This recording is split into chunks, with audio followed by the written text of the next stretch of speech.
PDR হত্যাকাণ্ডের সময় major retired মৌসুমী একজন ক্যাপ্টেন পদবীর অফিসার ছিলেন এবং তিনি তখন পিলখানাতেই ছিলেন। তার স্বামী মেজর গাজ্জালি এই হত্যাযজ্ঞের নির্মম শিকার, একজন শাহাদত বরণকারী, এবং তিনি শহীদ মেজর গাজ্জালি। তো স্যার মারা যাওয়ার আগে এই দম্পতির একটা ছেলে বাচ্চা ছিল, যার বয়স ছিল 3 বছরের কম। এই মেজর মৌসুমী বাংলাদেশ সেনাবাহিনীর যখন first batch female officer Inception হয়, তিনি সেই ফার্স্ট ব্যাচের অফিসার। সো ধরাই হয়ে থাকে ওই ব্যাচে যেসব অফিসাররা ছিল, মহিলা অফিসাররা, তারা best of the best girls ছিল তখনকার সময়। মেজর মৌসুমী অল্প বয়সে বিধবা হন এবং তার এই ছোট্ট ছেলেকে নিয়ে দিন যাপন করতে থাকেন। 2011-12 সনের কোনো এক সময় তিনি মেজর পদবীতে গিয়ে রিটায়ারমেন্টে চলে যান। পরবর্তীতে তিনি আরেকজনকে বিয়ে করেন, যিনি পরে 2024-এর ইলেকশনে আওয়ামী লীগের পক্ষ থেকে এমপি নির্বাচিত হন। যাই হোক, আজকে আমি দেখলাম মেজর মৌসুমীকে পুলিশ অ্যারেস্ট করে নিয়ে যাচ্ছে।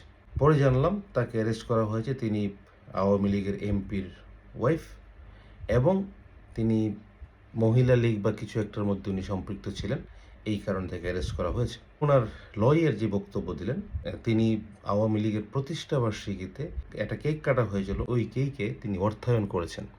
তো কেকে অর্থায়নের কথা শুনে আমি আসলে হাসবো না কাঁদবো আমি জানি না। তো পুলিশ যে অ্যারেস্ট করেছে তাকে খুব বড় রকম অপরাধ পেয়েছে, কে অর্থায়ন করেছেন। তো অর্থায়ন তো অনেক বড় ব্যাপার ডেফিনেটলি। আমি পুলিশ বলতে এখানে আইন শৃঙ্খলা রক্ষাকারী বাহিনী বলছি।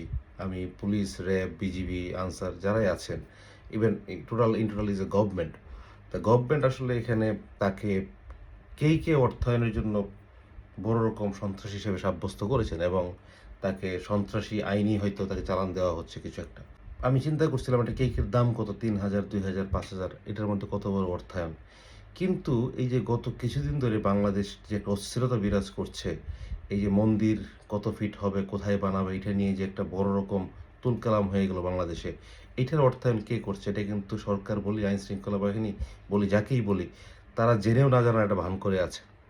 ঠিক তেমনি এই সাদা পতাকা, কালো পতাকা সারা দেশে অনুমেয়ভাবে বোঝা যায় যে আল কায়দা, আইএস বা তালেবানের একটা টাচ বোঝা যাচ্ছে, কোথাও না কোথাও আছে। এটার অর্থায়ন কীভাবে হচ্ছে, সরকার বা যাদের কথা বললাম তারা কেউ জেনেও না জানছে বা জানতে পারছে না, কিছু একটা এরকম দেখতে পাচ্ছি।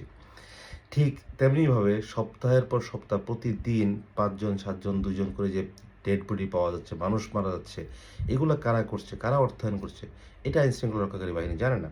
এই যে প্রতি রাস্তাঘাটে এই ছিনতাই, চুরি, জখম, মারামারি, ইট দিয়ে মানুষ মারা, হেলমেট দিয়ে মাথা ফেটে ফেলা, এইসব যে ঘটনাগুলো ঘটছে, এগুলো কারা ঘটাচ্ছে, কারা এগুলো যেন অর্থায়ন করছে, এগুলো কিন্তু আইন শৃঙ্খলা রক্ষাকারী বাহিনী জানে না। জানলেও তারা প্রকাশ করে না। বাংলাদেশ থেকে মানুষ যাচ্ছে আফগানিস্তানের তালেবানদের সাথে মিটিং করতে, বিভিন্ন সূত্রে জানা যাচ্ছে। এটা আইন শৃঙ্খলা রক্ষাকারী বাহিনী জানে না। তালেবান থেকে বা আফগান থেকে এই দেশে এসছে, আল কায়দার নেতারা এসছে বলে বিভিন্ন জায়গায় এসছে খবর। এগুলো আইন শৃঙ্খলা রক্ষাকারী বাহিনী জানে না। এগুলো অর্থায়ন কে করছে, কারা করছে, এগুলো কেউ জানে না। কিন্তু অর্থায়ন কোথায়? অর্থায়ন হচ্ছে কেক। মেজর মৌসুমী কেক কেটেছে, বড় রকম সন্ত্রাসী করেছে। এখন বিষয় হচ্ছে, মেজর মৌসুমী যে বিয়ে করেছিল যে ভদ্রলোককে, একটা মহিলা, একটা অফিসার, ইয়াং অফিসার, অল্প বয়সে বিধবা হয়ে একটা বাচ্চাকে নিয়ে কিছুদিন সংসার করার পরে একটা বিয়ে করলো। খুব স্বাভাবিকভাবেই, আমাদের দেশে একটা বিধবা মেয়ের জীবন কতটুকু কষ্ট এটা যারা আছে তারাই জানে। বিয়ে করলো। এখন ওই লোকটা এমপি হবে কি হবে না সেই এটা কীভাবে জানতো? তার স্বামী এমপি হওয়া কি তার জন্য অপরাধ? এমপি হওয়ার অপরাধে কি তাকে সন্ত্রাস বিরোধী আইনে তাকে আসামি করা যেতে পারে? সন্ত্রাস বিরোধী আইন কি সন্ত্রাস সে করেছে এখানে? আবার যদি বলে যে সে মহিলা লীগের এই পোস্টে ছিল, সেই পোস্টে কী পোস্টে ছিল আমি জানতেও চাই না, আসলে আমার জানারও দরকার নেই। এখন এই পোস্টের থেকে কি সে মানুষকে অত্যাচার করেছে, নির্যাতন করেছে, মানুষের ঘরবাড়ি ভেঙেছে, মানুষকে মামলা দিয়েছে, মানুষকে হয়রানি করেছে, মানুষকে নির্যাতন করেছে, মানুষকে সব জায়গায় ত্যক্ত বিরক্ত করেছে, এরকম কিছু করেছে সে? যদি নাই করে থাকে তাহলে তার অপরাধ। এই তথাকথিত 2টা কেকের অর্থায়ন আসলে যা হচ্ছে, যা দেখা যাচ্ছে খালি চোখে, তো এটা পুলিশ বলি, সকল আইন শৃঙ্খলা রক্ষাকারী বাহিনী বলি, সরকার বলি, মানুষের যেখানে আসলে সিকিউরিটি দরকার, নিরাপত্তা দরকার, মানুষ যেখানে আসলে নাভিশ্বাস অবস্থা, যেখানে ফোকাস করা দরকার, প্রায়োরিটি দেওয়া দরকার, এইগুলো বাদ দিয়ে কোথায় কে কেক কাটলো, মানে এই কেক কাটাটা একটা বুলশিট জিনিস। বা এখানে অর্থায়নের কথা বলে একটা অফিসার, রিটায়ার্ড অফিসারকে অ্যারেস্ট করে নিয়ে চলে গেল, এইটা আসলে মানা যায় না। এটা মানা যায় না। যেখানে রাস্তায় প্রকাশ্যে বলা হচ্ছে গণতন্ত্র কাফেরদের বন্দোবস্ত, এই দেশে গণতন্ত্র চলবে না, প্রকাশ্যে মাইকে বলা হচ্ছে। এটা হচ্ছে রাষ্ট্রবিরোধী কাজ। এটা হচ্ছে দেশবিরোধী কাজ।